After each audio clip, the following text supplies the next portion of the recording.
so thank you for coming today. Today is the pre-proposal meeting regarding our request for proposals to rezone the Chappaqua Hamlet within the town of Newcastle.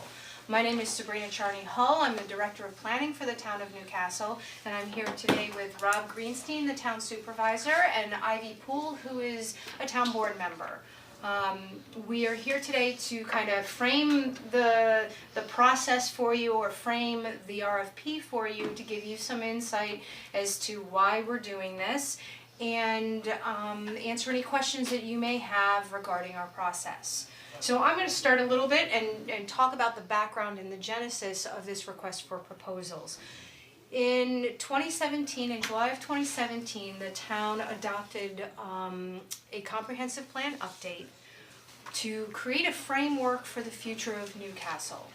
This comprehensive plan was based off of literally a 3 to 4 year public outreach process, whereby we spoke with every aspect of the community and asked them to tell us what they wanted to see for their town. Newcastle is a 23.4 square mile municipality. Our population is roughly 17,500 people.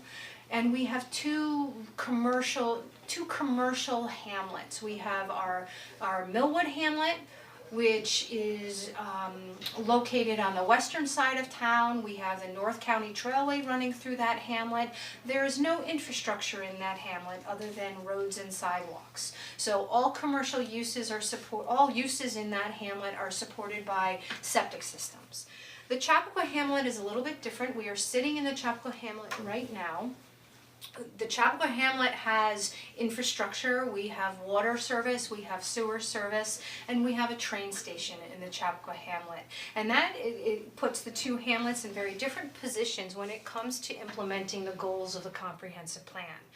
For those of you who aren't aware, or might be repeat for you, our comprehensive plan is a little bit different than traditional comprehensive plans. We've really pulled off of the American Planning Association's comprehensive plan standards, which looked at a blending of all of the different silos within a comprehensive plan. Commercial use, residential use, environmental protection, public services, recreation, all of those uses fell into an integrated framework, which really I got to the meat of what this community wants for its future. Good morning, Tom. I would just like to take a moment and say Tom Curley, a member of the planning board, has just joined us. Good morning. Good morning. Good morning. I'm sorry I'm late. There's an awful accident apparently on 120. I had to go all the way around Pleasantville, so I apologize. I'll be right back. Okay.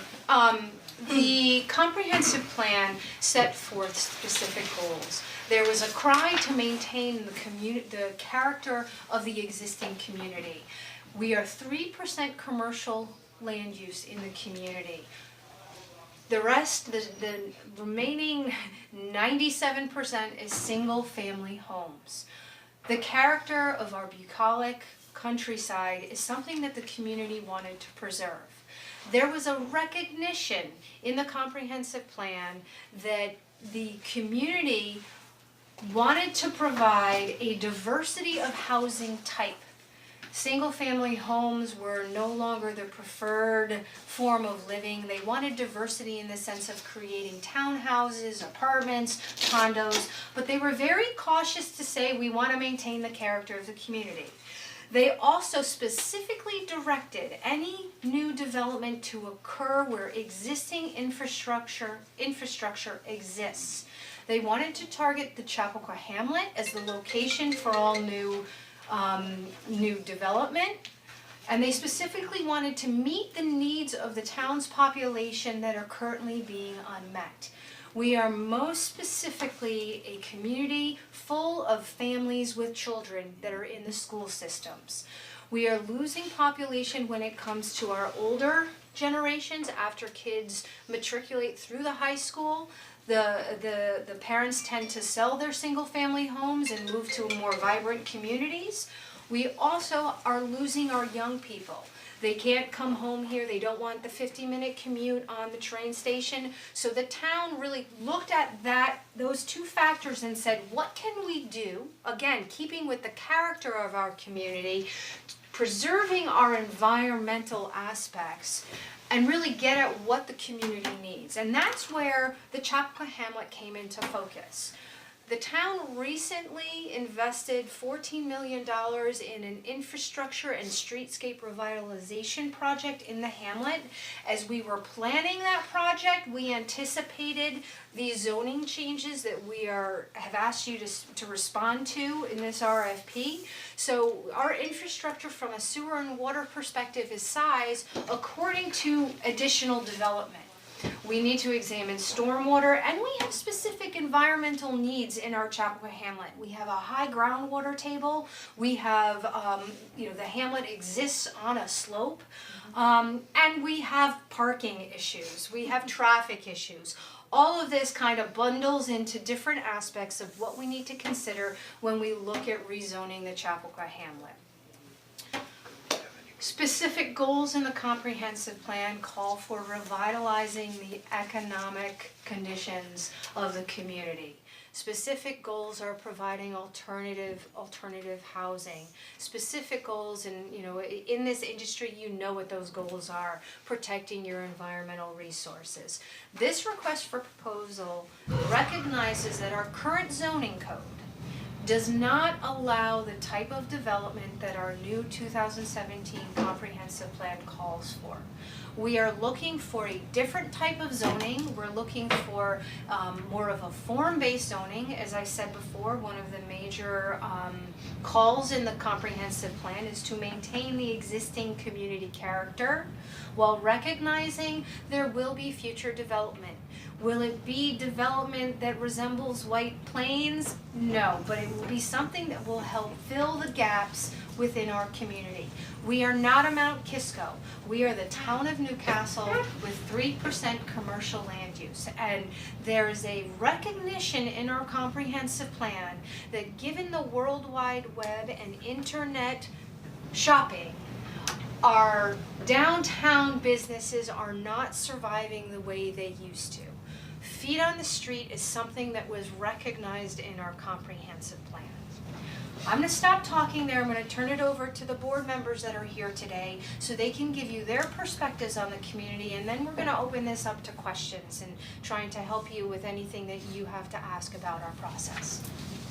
Well, I'm not so much interested in giving you, my perspective.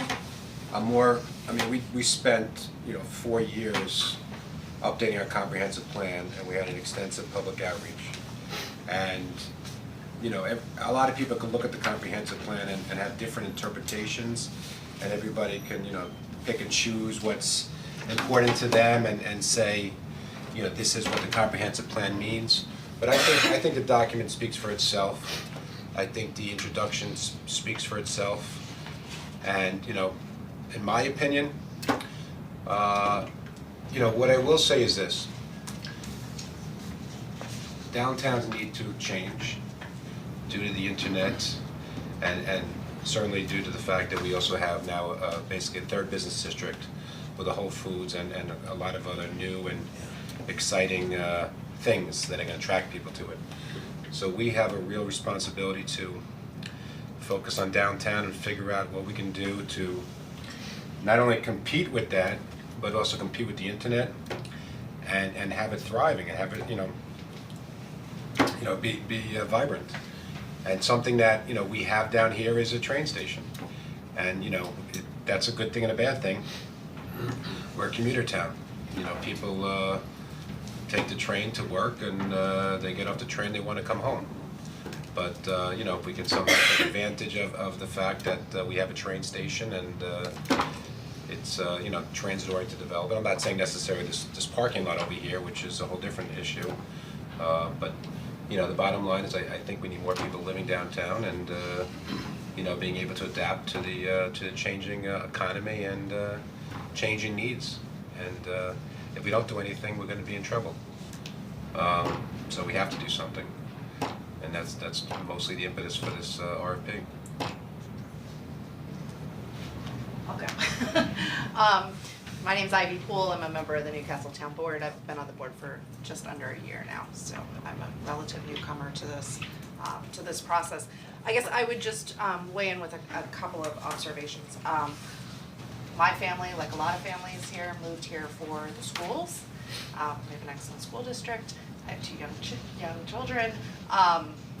But this is an expensive place to move, so it's a desirous place to move, but the starter housing in this community, really starts right around $700,000, which is a huge step for a lot of people to take. And so I do think there's an opportunity, kind of as Sabrina mentioned before, to capture more of the sort of younger crowd that are looking to kind of upgrade their opportunities for their schooling for their kids, and we just don't have that housing stock within our community right now in the kind of volume and at the sort of starter level that would allow people to make that jump.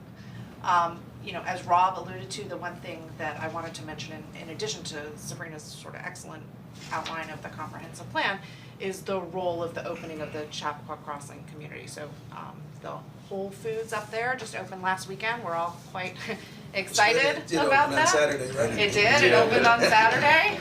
But that's the elephant in the room here, because we don't know how that is going to ultimately affect both Millwood and more substantially downtown Chappaqua.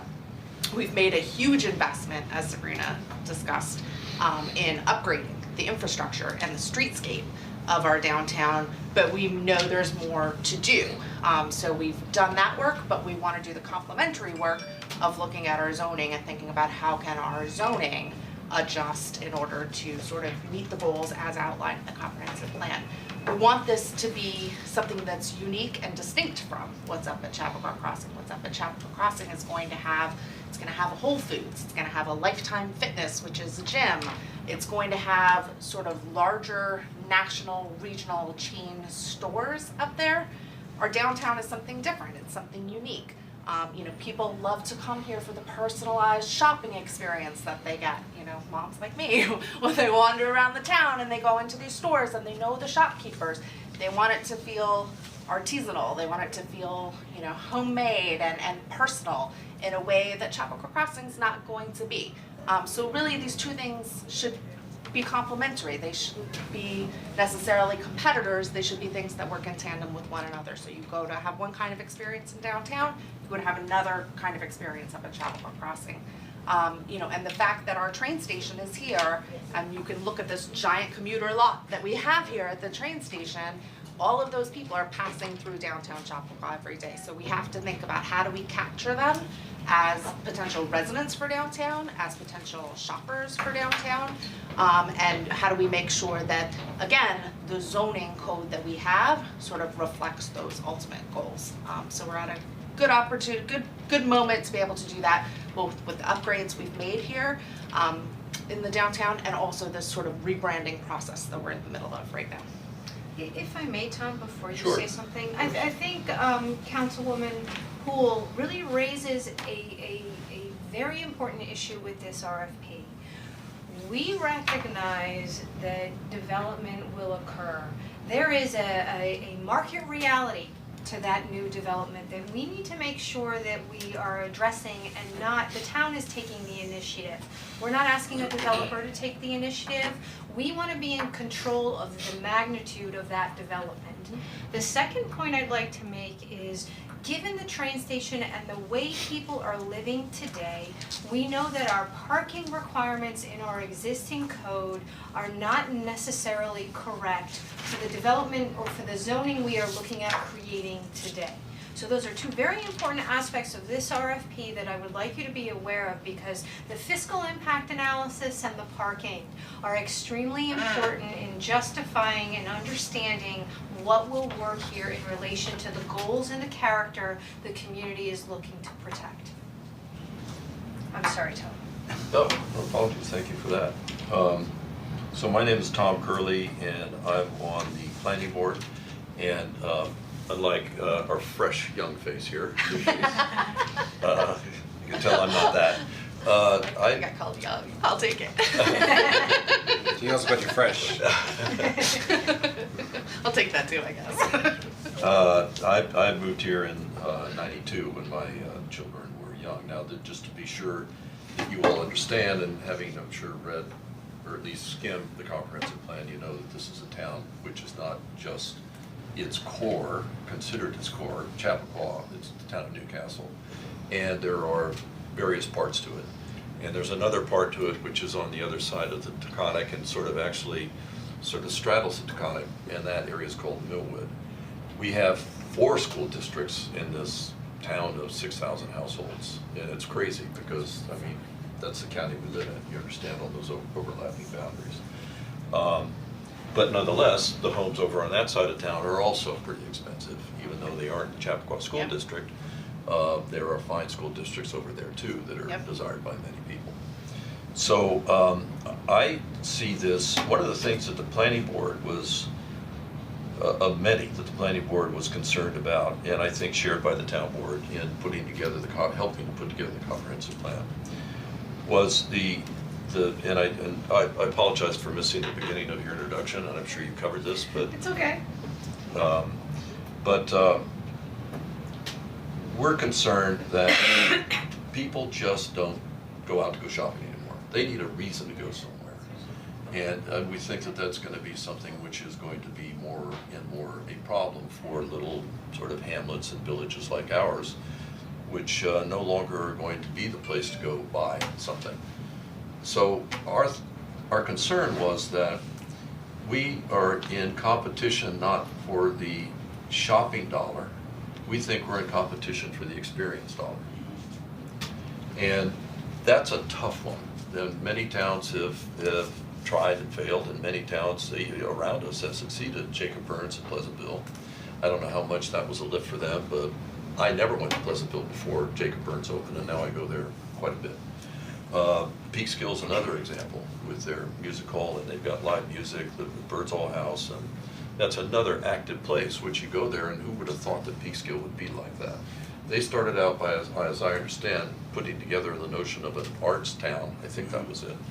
I don't know how much the entertainment portion of that sort of fed in under that umbrella as part of a policy thing that they did. You know, it'd be interesting to see how they did that. I think we need to learn lessons from that. I'm kind of guessing with Terrytown and Peekskill and Jacob Burns that the entertainment dollar is probably, experience is probably already gobbled up, although we have done, I think, a terrific job with what used to be called, maybe still is called the Wallace Auditorium, this initiative that the town board has taken on and making that a destination for entertainment, live entertainment, is just fabulous. And I think that one of the things about going up to Chappaqua Crossing, I went up on Sunday just to go see, right? And after driving around there and after all the work we put into that place and driving around there during construction and to go up there and see people walking around was just wonderful. And when the rest of it gets done, when the housing gets in, it's gonna be a terrific place. That's gonna be a place, however, which is going to be, it's a different kind of experience, because it's a different shopping experience, but that's another place that is succeeding. But we can't model our future here, each future here in Chappaqua on that, and I think that you said that very well. So my feeling is that though I think the RFP focuses on how much development and what kind of development with respect to the land use, I really think that coming up with the right sort of ratio of residential and commercial is key, but then I think it's also, what is that commercial? What is it? What is it that makes this place special? And I'd say commercial, it doesn't have to all be commercial. One of the things which I think has been very, I don't want to color you guys are gonna have your own independent thoughts about this, but we were tossing around, well, what could it be? And one of the things that seems to be, could be a hit, would be just fitness, athletics. One of the ideas we had was to, and this is really blue sky in it, but the school district needs a swimming pool, right? So maybe something like that could happen here. I don't mean to color your thinking on this, but to suggest to you that we're, in addition to looking for how much development, it's what specifically is the kind of development that's going to turn the corner for us here. And I think it'd be good to have everybody's thoughtful opinions about that as we get into this. And another thing that Tom's discussion brings out too, if you look at the existing buildings in the Chappaqua Hamlet, the building stock is antiquated. It takes a lot for a restaurant use or a more intense use that's allowed under our existing code to locate here due to Westchester County Health Department requirements and fire and safety requirements. So we are looking at new buildings or renovation of existing buildings. And that's really important to understand because, you know, as a municipality, there's a lot of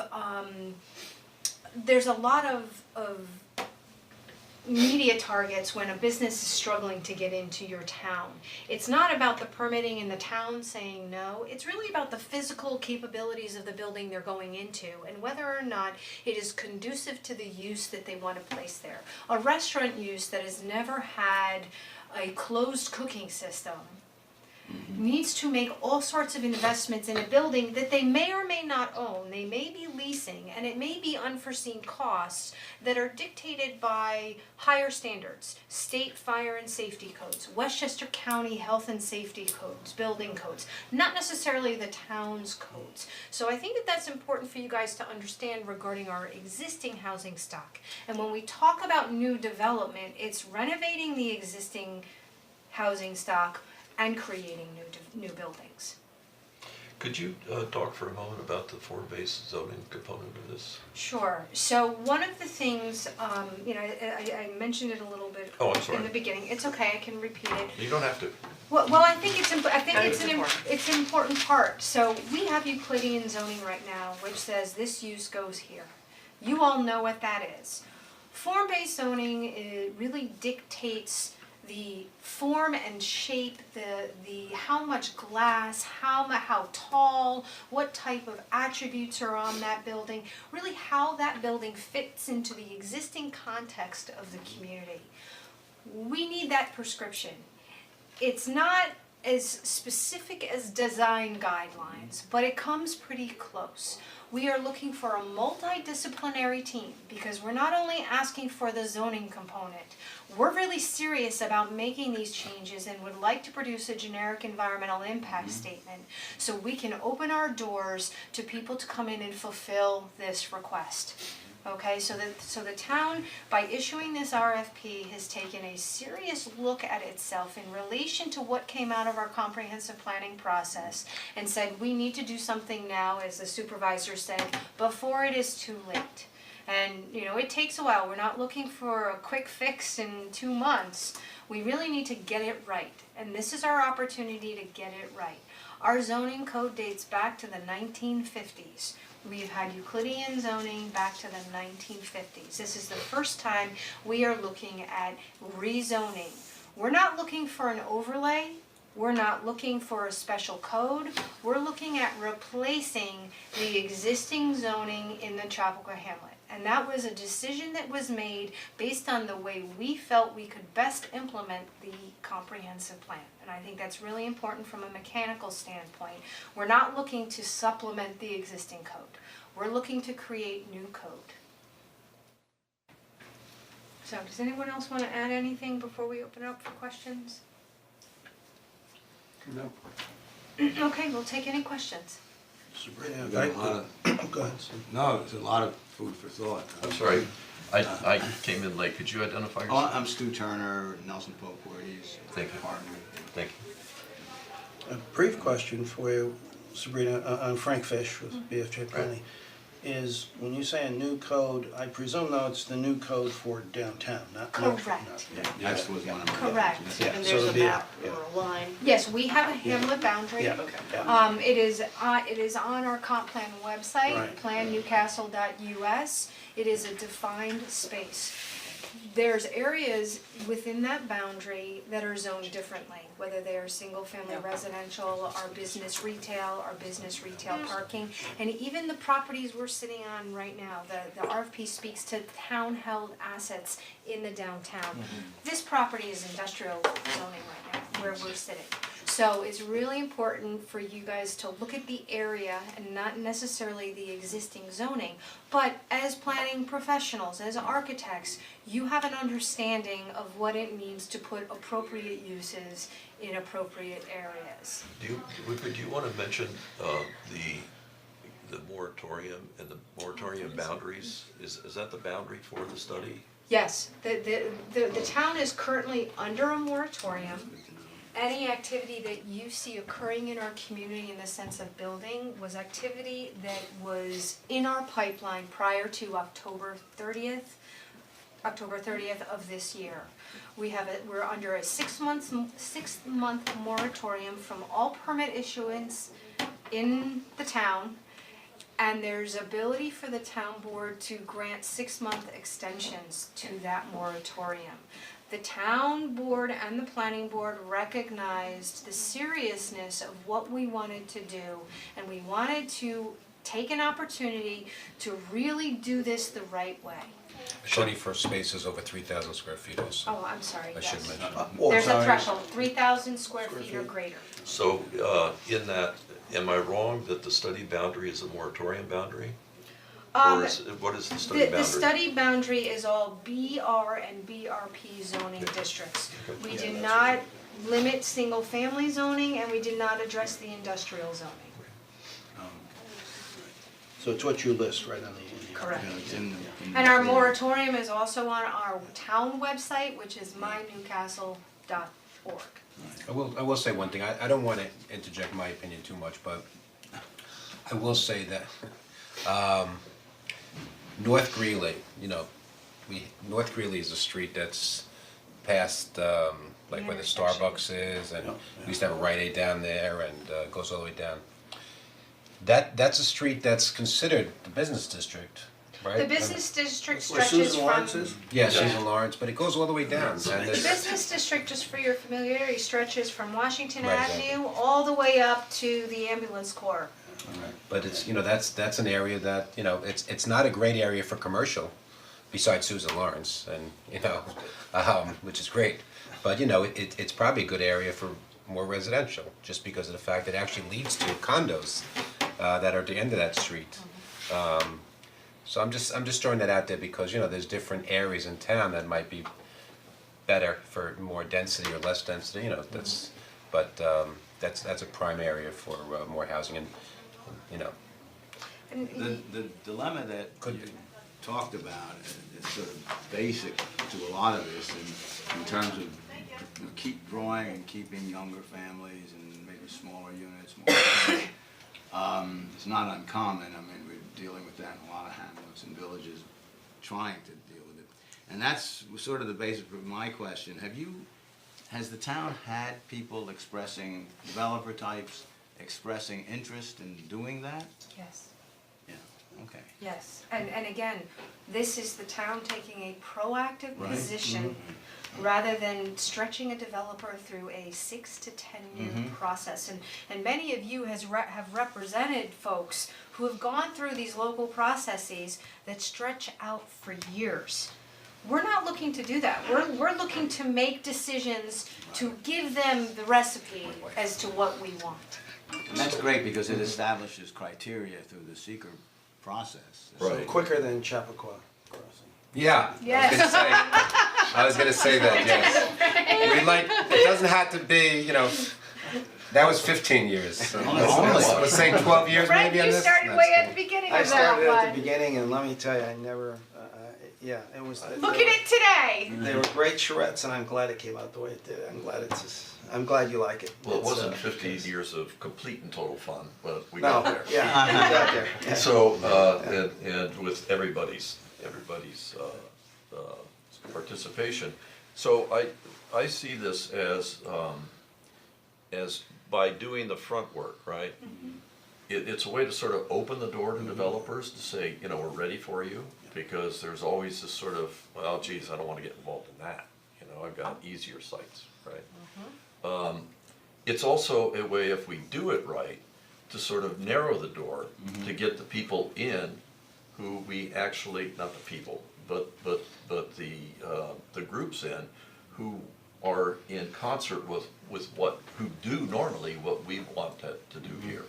And so when we come out with finally with the form-based zoning and, which is essentially, and the EIS done, right, the generic done, that's sort of the workbook for these people to work from. So we think that this is a way to jumpstart it, but jumpstart in a way which is gonna be effective for us to get what we want out of this, rather than have to go scramble for it.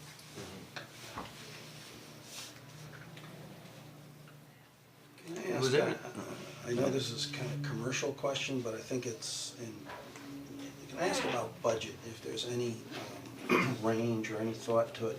The reason I ask is that we've each got to, you know, I see 3 or 4 of us here, we've each got to decide on the level of detail that we're proposing and the team. Correct. And the team that we choose can be, you know, well, let me put it this way, because we were all just at, or some of us were just at, you know, the PACE, you know, Right. and of course, a couple of attorneys are there, and some are more expensive than others, and, you know, we may not even need an attorney. I'm not even suggesting that, because your counsel here may deal with translating it into the zoning code, but in other words, to avoid on your end apples and oranges, you could get some budgets in at $350,000, let's say, or you could get another one in at $150,000, and you're going to be in a position to compare those in some way. So if we had some feel of it, you would be getting apples and apples and apples to compare, I would think. I mean, obviously we know what's in the RFP, so we'll bid to the RFP, but it's always helpful if there's something public we should know about. And you, I think you even But- said, Yes. no, not to respond to you, but to add maybe a little bit. Yeah. Sabrina, I think in the RFP, I think you even suggested the possibility that the consultant or consultant teams might suggest other elements. I think you said something Correct. about that. Yeah. And so this RFP, alright, so just to give you a sense of how the town is implementing its comprehensive plan. Our comprehensive plan is different than plans of the past. Every year, the town board looks at the goals within the comprehensive plan, the action items, and they put $1 behind it. This is the first decision from 2017, you know, here we are going into the 2019 budget, where they've chosen, the town board has chosen an action, and it's a big one, okay? In the sense of re-examining zoning. The RFP is written, there's a lot of different components here. Yeah. Okay, and all of you have gone through secret processes before, we're looking at fiscal impact analyses, we're actually asking for design elements, architectural elements to be incorporated into a code, the form-based code. So the town is aware of what it will take to get this done. I'm not comfortable telling you how much that is going to be, because I may have missed something when I wrote this RFP. When I worked with the boards to review the RFP, they may have missed something. I'm a municipal planner. You guys do this type of work on a daily basis as a consultancy. So I really need to rely, the town needs to rely on the detail you put into your RFP and your budgets. We know it's a big job. We don't, Okay. And I think the RFP reflects the fact that this is not gonna be one where we're looking for the lowest bidder.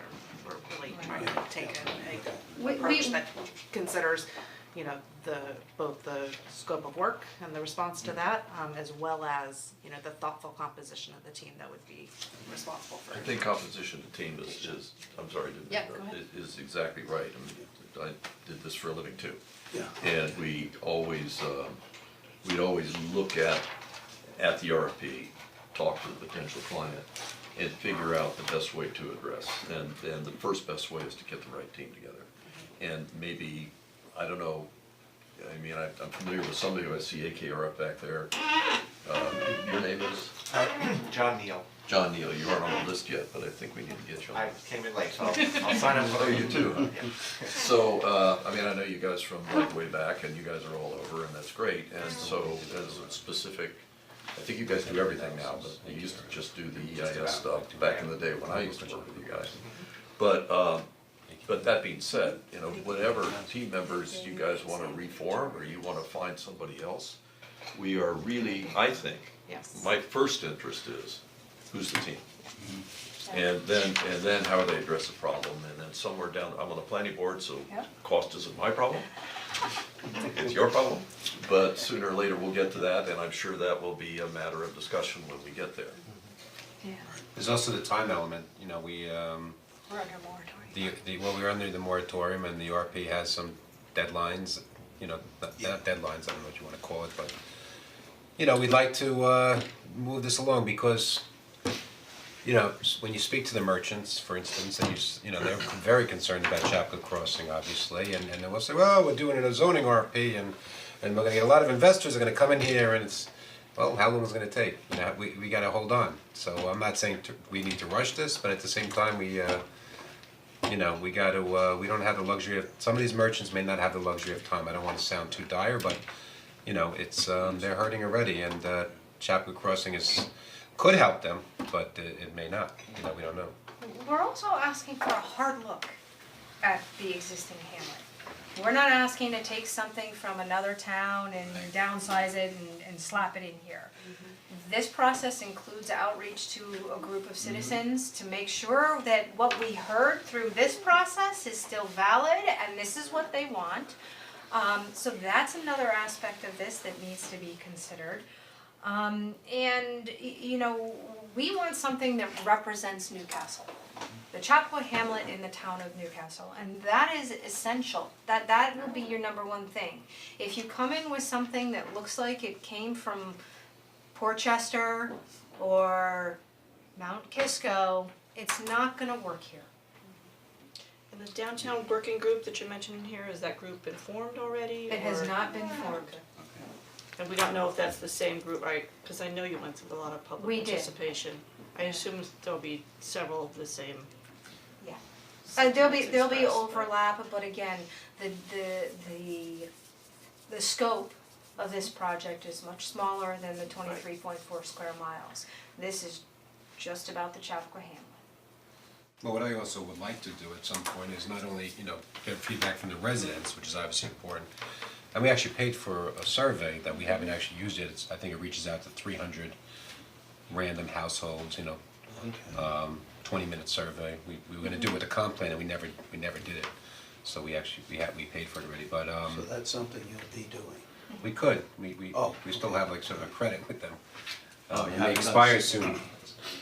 You haven't done the survey. We haven't done the survey It yet. was supposed to be done as part of the comp plan, Yeah, yeah. now, so now you still got it in your back pocket. We had fighting over the questions and then we just decided to forget about it. Go figure. Pretty much. You're kidding me.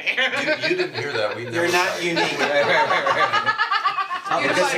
We're in disagreements. Always.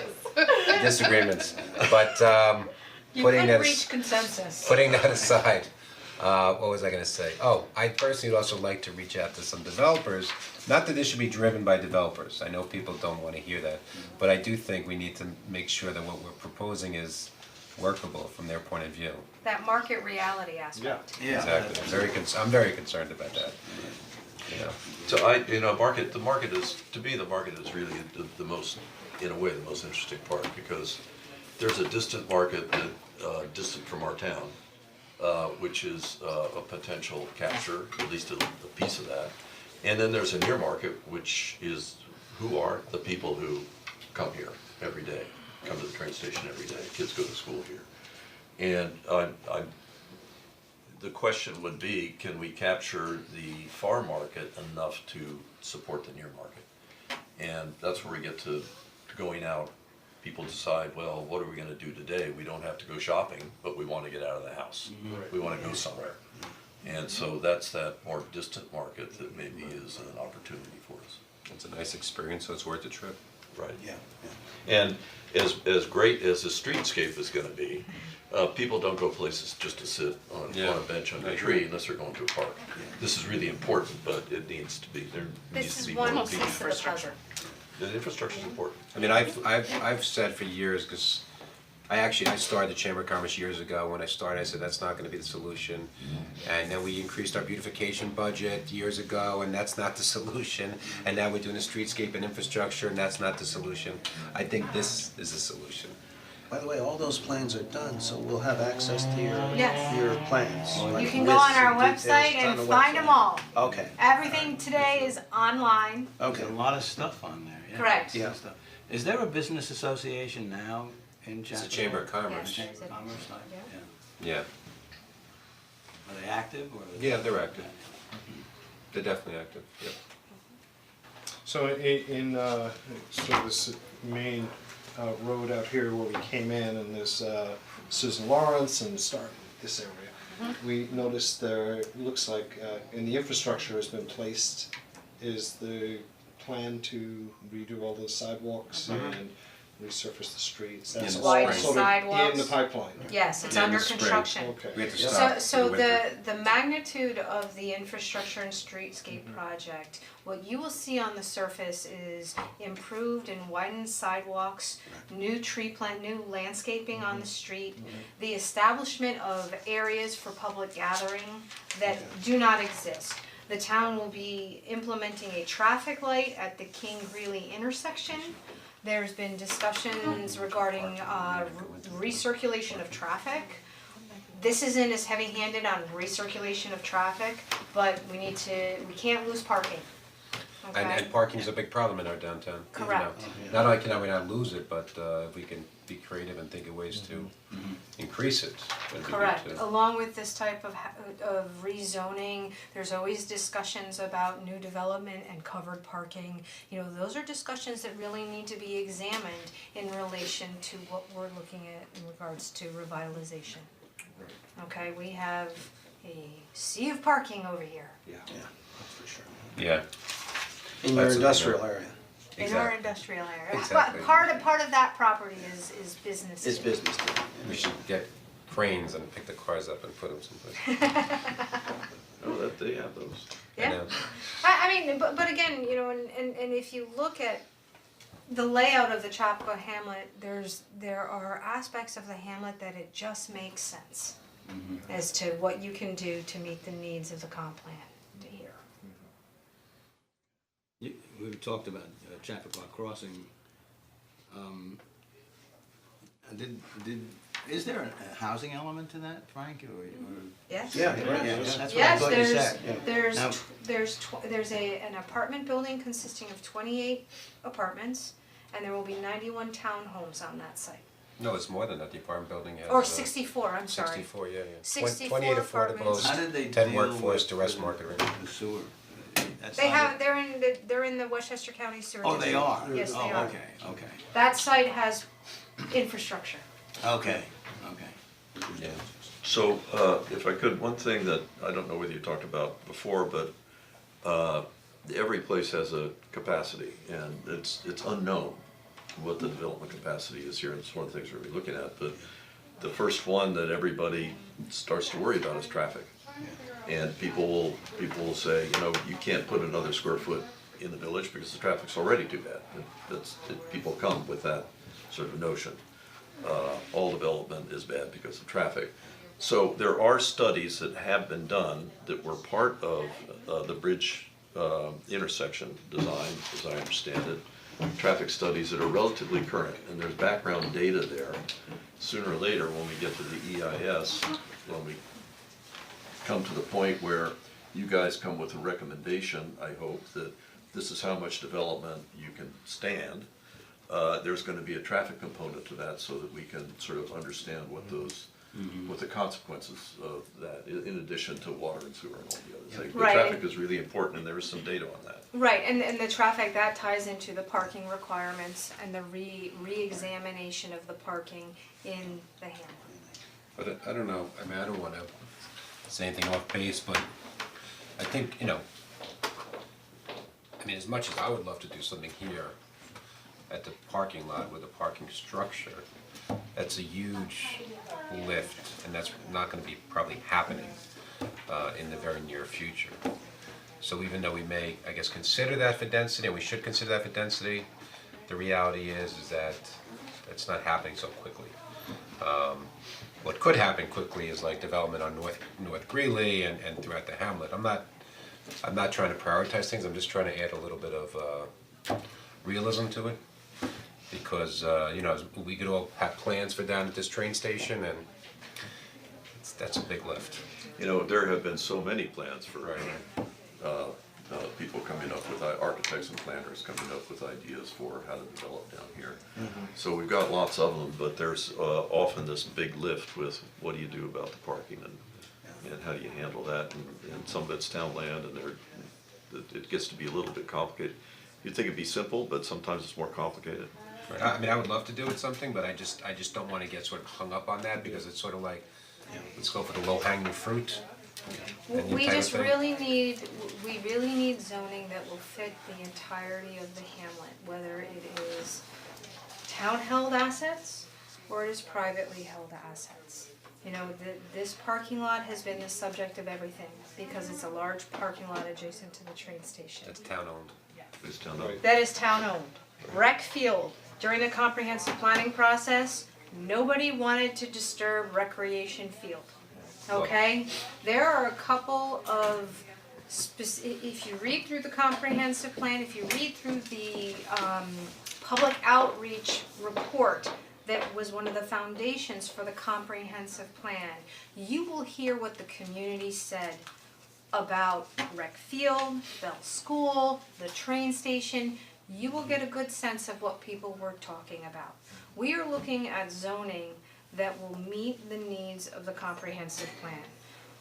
We're not gonna tell you where to go or how to do it. We're expecting you to come back to us and give us what makes sense, what is economically feasible, what we can handle in the sense of traffic circulation and reliance on our train, and ultimately, what will sustain our community. And by the way, I'm not saying we should do anything with the rec field, but sometimes when people are presented with another option, they realize that, you know, there are different things to consider. I mean, listen, Whole Foods was huge opposition, and now everybody, I mean, it's only day 3 or 4, but people are pretty ecstatic about it, you know, so. I feel like that's a really salient observation, and I also think it's important to mention that, you know, we have new people coming into this community all the time with changing needs. Exactly. And so it's not a static population, so we have to consider. Yeah, the comprehensive plan has to be a living document. The problem with the comprehensive plan is that it's everybody's wish list, right? And it wasn't necessarily the intent of resolving, of producing a comprehensive plan, that all of those conflicts would be resolved, right? Because it takes more study to resolve those things.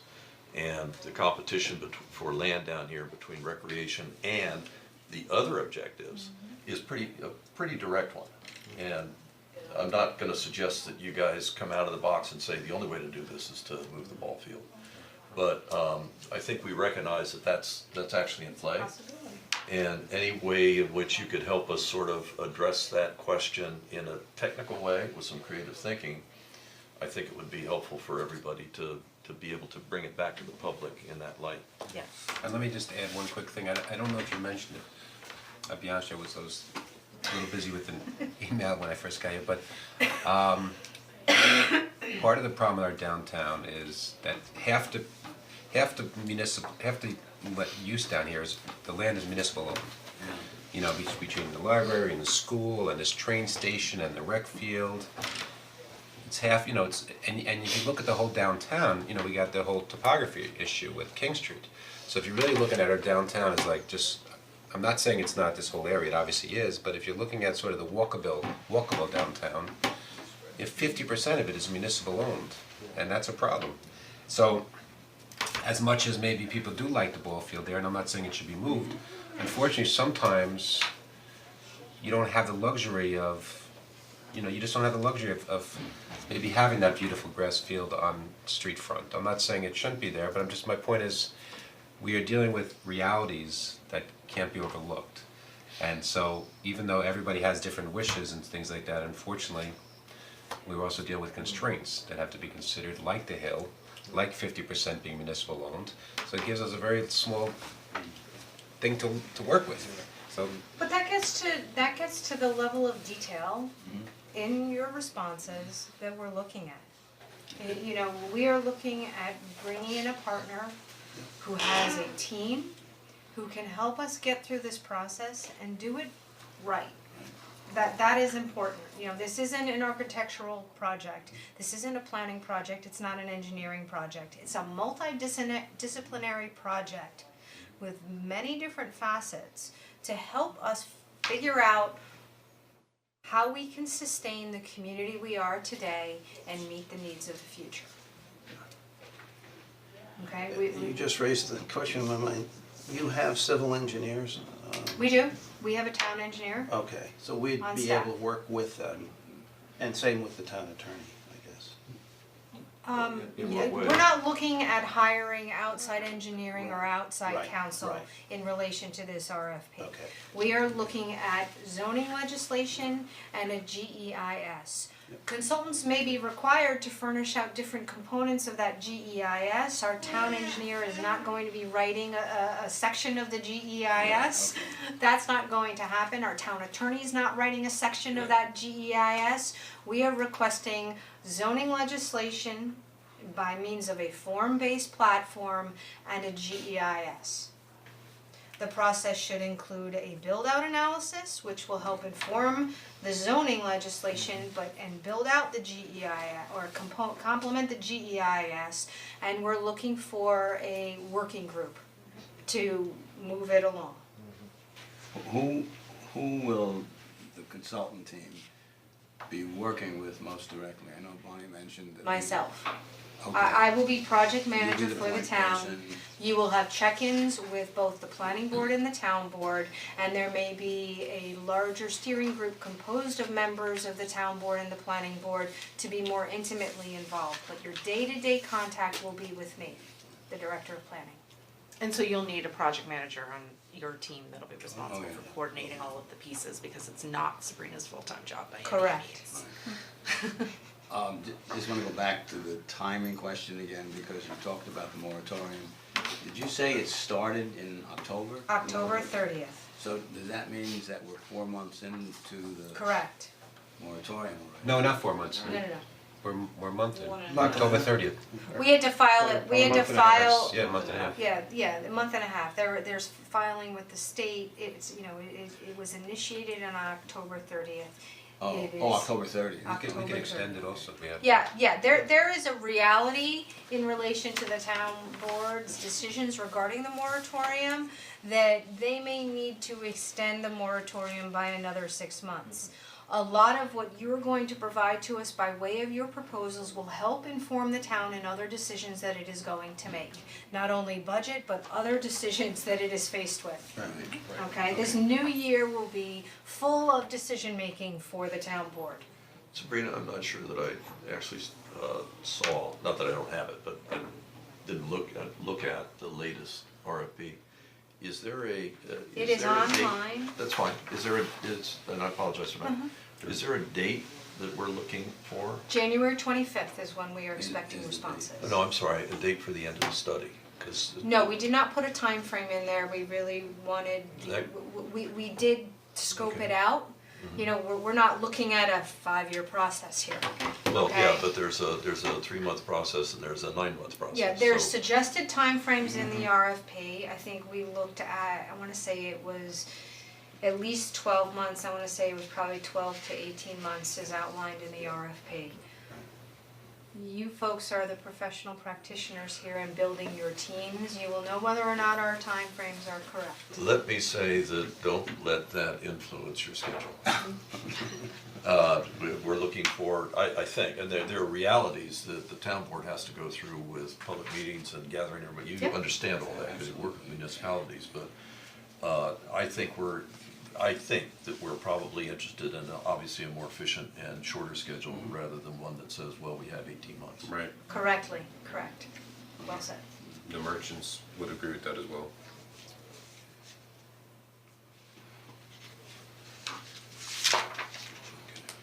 Okay, any other questions?